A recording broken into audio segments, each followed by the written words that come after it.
Hi guys, welcome to my presentation about migrant education. I am going to be talking about migrant education in the Hudson Valley and beyond. First, I'm going to do an introduction about migrants. Then we're going to define migrants and who they are. We're going to go through a quick history of migrant education in the United States, talk about some of the unique obstacles facing migrant students, then talk about migrant education in the Hudson Valley as well as outside of the Hudson Valley. So, the top farmed products in our country are the biggest one is corn. There's 90 million planted acres of it, and most of it is grown to sustain livestock. It's feed corn. The next is cotton. It's one of the most important textile fabrics that we use. The U.S. is the world's third largest producer of cotton and the top exporter. The third ranking product is fruit, apples, berries, and citrus. The fruit and the tree nut industry, which is number 4, contribute 25 billion in farm cash receipts yearly. And the last product is rice, specifically the southern U.S. and California farm the 3 varieties, short, medium, and long grain rices. The 5 states that have the biggest concentration of farm workers are California, Iowa, Texas, Minnesota, and Nebraska. So these are also the states with the largest number of migrant farm working students. In New York, the top products that we produce are milk, corn for grain, hay, cattle and calves, and apples. In 2017, farmland accounted for 23% of New York's total land area. We rank 3rd nationally for milk sales. We have 624,000 milk cows, and we lead the nation in the production of cottage cheese, sour cream, and yogurt. And we are 2nd producers of apples and maple syrup, and the 3rd biggest producer for wine and grapes. What is a migrant worker? What does it mean to be a migrant worker? It's defined as an individual who is required to be absent from a permanent place of residence for the purpose of seeking remunerated employment in agricultural work. So basically someone who travels for farm work, they work seasonally, they probably spend time in Florida during the winter and then travel north during the summer and the fall. They also includes people, this includes people, who work seasonally in farm fields, orchards, canneries, plant nurseries. It's estimated that 2.4 million hired farm workers work in the U.S. as farm workers. This includes migrant, seasonal, year-round, and guest program workers, which is an H-2A worker. They're a foreign worker who's granted temporary employment for agricultural work. 75% of the farming workforce is made up of foreign-born workers. 19% of farm workers are migrant. According to a survey by the National Agricultural Workers, 74% of farm workers speak Spanish, 24% speak English, and 2% speak other languages. And I put in this graphic so we could understand the typical route for a farm worker, for a migrant farm worker on the East Coast. They start in Florida in the wintertime, and then they move their way to North Carolina, and then spend the fall in the summer in Michigan or New York on an apple orchard or something. And there are hundreds of thousands of child workers in America's fields every year. They are not protected by the Fair Labor Standards Act. In most professions, the minimum age is 16, but in agricultural work it's 14, and there's many exemptions and exceptions that result in kids as young as 12 legally being able to work in the field, and illegally it's younger sometimes. The legal age limit to participate in hazardous work is 18, but in farm work it's actually 16, even though agricultural work is some of the most dangerous work somebody can do, and more children die in this industry than in any other type of child workforce. In the 07-08 school year, the Migrant Education Program served about 600 to 700,000 migrant students, just to give you an idea of the scale. So let's talk a bit about the history. In 1960, the Harvest of Shame documentary aired the day before Thanksgiving. We learned about that and about how Edward R. Murrow referred to farm work as the sweatshops of the soil. It exposed a lot of the really awful conditions and deplorable conditions that farm workers dealt with. And we learned this week that a lot of it hasn't necessarily changed. Back then, it was mostly poor Black and white people, and now it's mostly foreign-born people participating in farm work.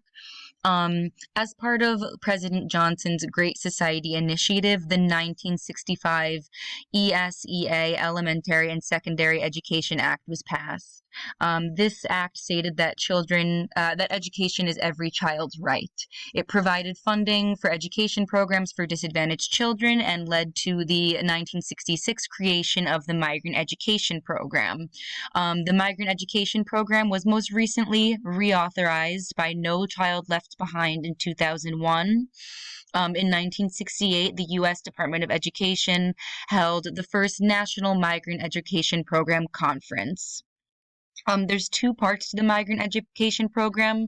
Title I, Part A, provides funding to local education agencies, LEAs, and Title I, Part C provides funding to state education agencies, SEAs, which are responsible for identifying and recruiting children who are eligible for the Migrant Education Program.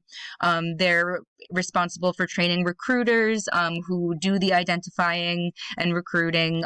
There's certain things that each child has to be eligible meet following factors.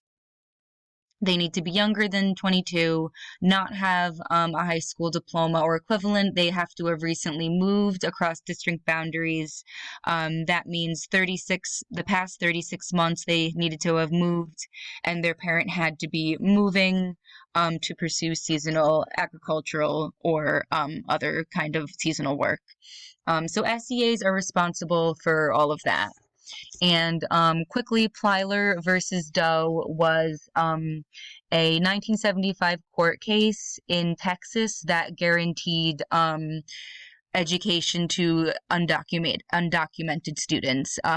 Parents sued a Texas school board because they were trying to deny public education to undocumented students, and the parents said it infringed on the 14th Amendment, the Equal Protection of the Law Clause, and it found in favor of the parents. We can't deny education to undocumented students. So there are a lot of obviously obstacles facing migrant students. They're different than your average English learner or multi-language learner, although there are still obviously language and cultural barriers. So the movement obviously takes a really, really big toll on these students. There's so many interruptions in their education. They can't stay awake in class. They fall behind on schoolwork, and they don't get normal positive social interactions that a normal, non-migrant student would have at school.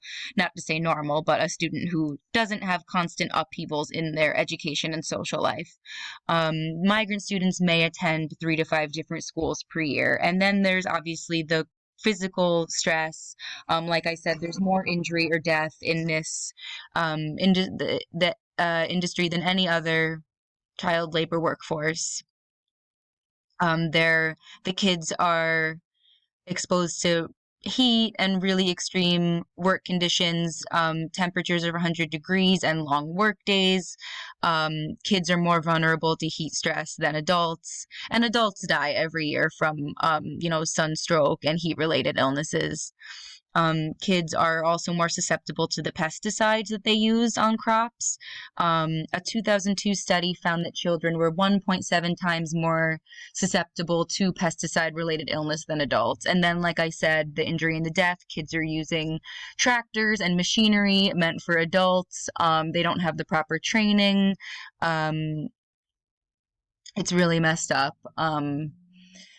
kids have to compete with, there's the competition between school and work because kids, they're tempted to work and not receive an education because they can receive the salary, from working. And then there's family separation, which is an increasingly common occurrence.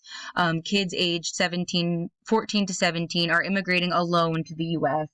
to perform farm work. And, then there's the emotional side effects, of course, of everything that I just talked about. Farm work is not something children should be doing, yet hundreds of thousands of kids are participating in it every year. So in New York State, we have the Migrant Education Program. The Migrant Education Program works to support migratory children in addressing educational disruption, cultural and language barriers, social isolation, health problems, food insecurity, homelessness, and poverty, and other factors that inhibit migratory children from doing well in school and making the transition to post-secondary education or employment. There are 8 regions of New York State and 62 migrant education centers.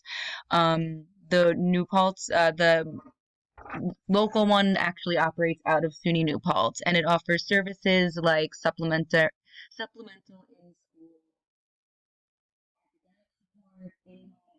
academic support, adolescent outreach, migrant even start advocacy, and summer school programs. Students identified are eligible for 3 years. Unless they move again, then it starts a new 3-year period over.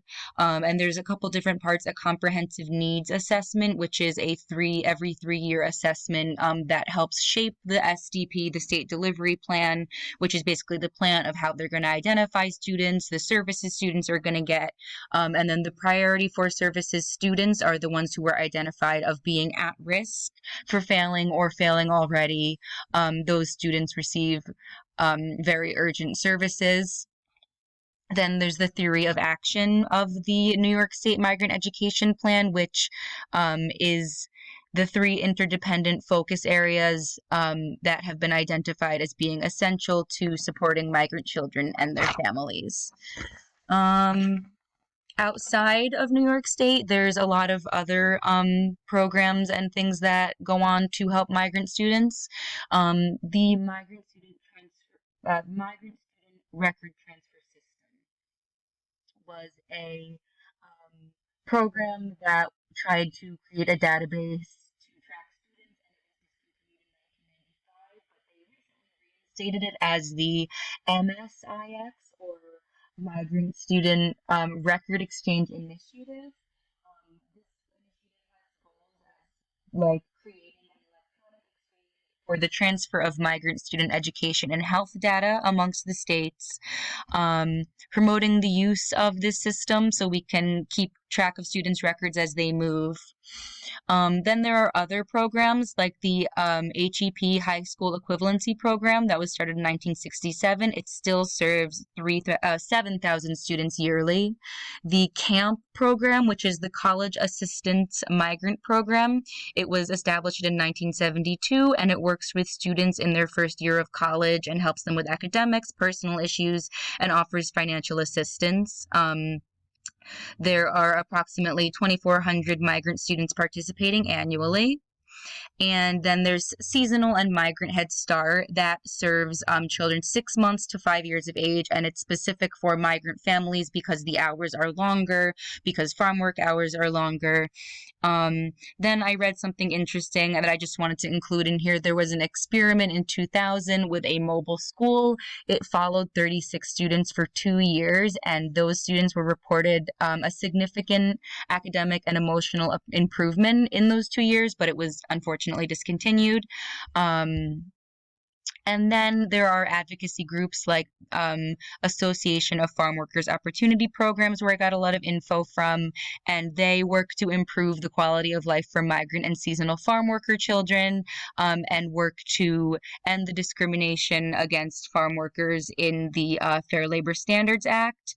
Then there are smaller state-mandated programs like Project SMART, which I can't get into because I only have 15 minutes. So here's my reference page. I hope you guys learned about the specific issues facing migrant children. We obviously need to um, work to protect farm worker children and really just stop children from working in on farms because it's really strenuous. It's not meant for children. Okay, thank you guys.